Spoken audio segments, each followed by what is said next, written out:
তোমাকে বলেছিলাম তুমি মদ গাঁজাবাজি মিথ্যা বলা ছাড়লে তোমার জীবনে সব হবে। তুমি ৩টা দিনও পার করতে পারলা না।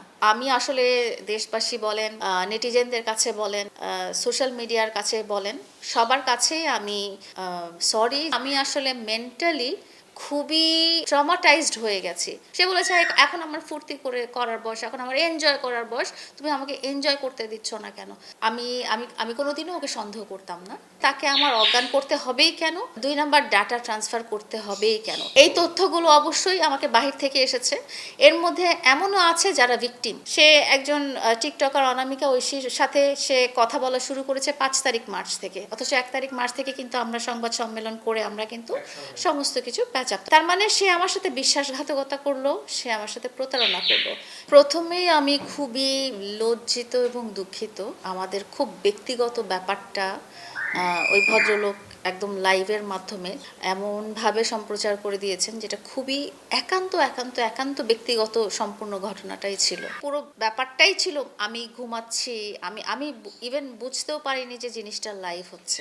আমি শুয়ে আছি, আমি হাঁটতেছি, আমি জাস্ট একটা টি শার্ট একটা শর্টস পরে বাসায় যেভাবে থাকে, আমার একটা চুল আঁচড়ানো নাই, কোনো রকম অবস্থা নাই, বাথরুমের ভিতরে থেকে সে ক্যামেরাটা ধরে মানে যেই একটা সিচুয়েশন ক্রিয়েট করেছে, এটাতে আমি আসলে মানে নিজে প্রস্তুত ছিলাম না। আমি আমার একান্ত ব্যক্তিগত জীবনটা এভাবে একদম পাবলিকলি এত মিলিয়ন মিলিয়ন মানুষের সামনে এভাবে প্রকাশ করে দেওয়ার ব্যাপারটাতে আমি খুবই শক।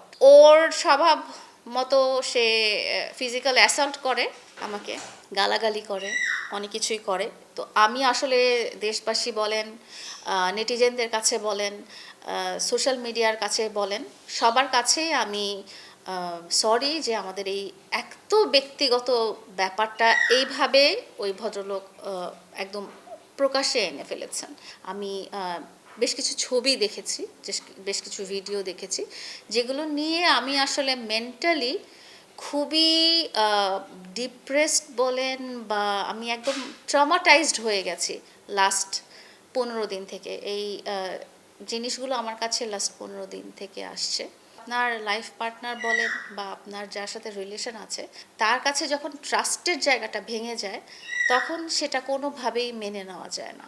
যখন ওই প্রমাণগুলো আমার কাছে আসলো, সেটা তো ইগনোর করার কিছু নাই, এগুলো কোনোটাই এআই না, সবগুলো রিয়েল। এবং এখানে কোনোটা নাটক না, এখানে কোনোটাই নাটক ছিল না। এবং সে নিজের মুখে, যখন পরবর্তীতে আমি জিজ্ঞেস করি, সে নিজের মুখে স্বীকার করেছে। সে বলেছে এখন আমার ফুর্তি করার বয়স, এখন আমার এনজয় করার বয়স, তুমি আমাকে এনজয় করতে দিচ্ছ না কেন? একটা জিনিস হচ্ছে যে সম্পর্কের মধ্যে বিশ্বস্ততা একটা ব্যাপার, আর লাইফে এনজয় করার ব্যাপারটা কিন্তু অন্যরকম ব্যাপার। আপনি আপনার একটা বিশ্বস্ত সঙ্গী রেখে আপনি আরও 10জন মেয়ের সাথে যদি আপনি এনজয় করতে যান, সেখানে একটা নৈতিকতার ব্যাপারও চলে আসে। ঘটনার সূত্রপাত হয়েছে, আমি আমি আমি কোনোদিনও ওকে সন্দেহ করতাম না। এবং মামুন লাইভে এসে যে অ্যাকুজিশনগুলো দিল যে আমি তাকে অজ্ঞান করে রেখে আমি তার মোবাইল থেকে ডাটা ট্রান্সফার করেছি। প্রথম কথা হচ্ছে, তাকে আমার অজ্ঞান করতে হবেই কেন?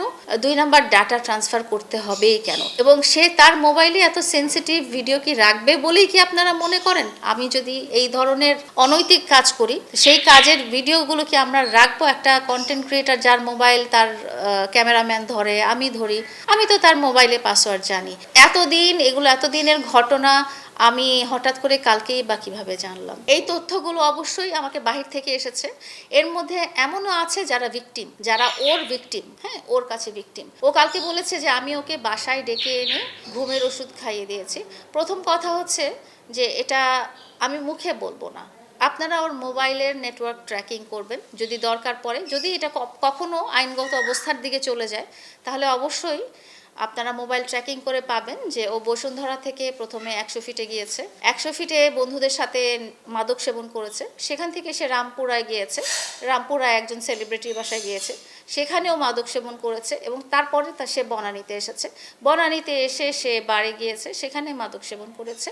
বার থেকে সে সারিনার পিছনে একটা হোটেলে নাইট স্টে করে সে ফজরের আজানের পরে সে আমার বাসায় এসেছে। সে একজন টিকটকার অনামিকা ঐশীর সাথে সে কথা বলা শুরু করেছে 5 তারিখ মার্চ থেকে, অথচ 1 তারিখ মার্চ থেকে কিন্তু আমরা সংবাদ সম্মেলন করে আমরা কিন্তু সমস্ত কিছু প্যাচ আপ। তখন আমার বাসায় আসা যাওয়া, ওর বাসায় আসা যাওয়া, এগুলো হচ্ছে। তার মানে সে আমার সাথে বিশ্বাসঘাতকতা করলো, সে আমার সাথে প্রতারণা করলো। কিন্তু 1 তারিখ মার্চের পরে সে যখন যেচে পড়ে ওই মেয়ের বাসায় যায়, 3 দিন স্টে করে, ওই মেয়েকে নিয়ে আসে, 3 দিন স্টে করে। হ্যাঁ, হ্যাঁ, ঐশীর বাসায় উত্তরাতে। এবং সেও আসে, ঐশী এবং ঐশীর ভাইও আসে, ঐশীর ভাইও এসে ঐশীর বাসায় থাকে। সে যদি একটা মানুষের সাথে যে করতো, তাহলে আমি বুঝতাম যে না, ও আমাকে আর ভালোবাসতেছে না, আমাকে ওর ভালো লাগতেছে না, সে অন্য আরেকজনের সাথে প্রেমের সম্পর্কে জড়িয়েছে।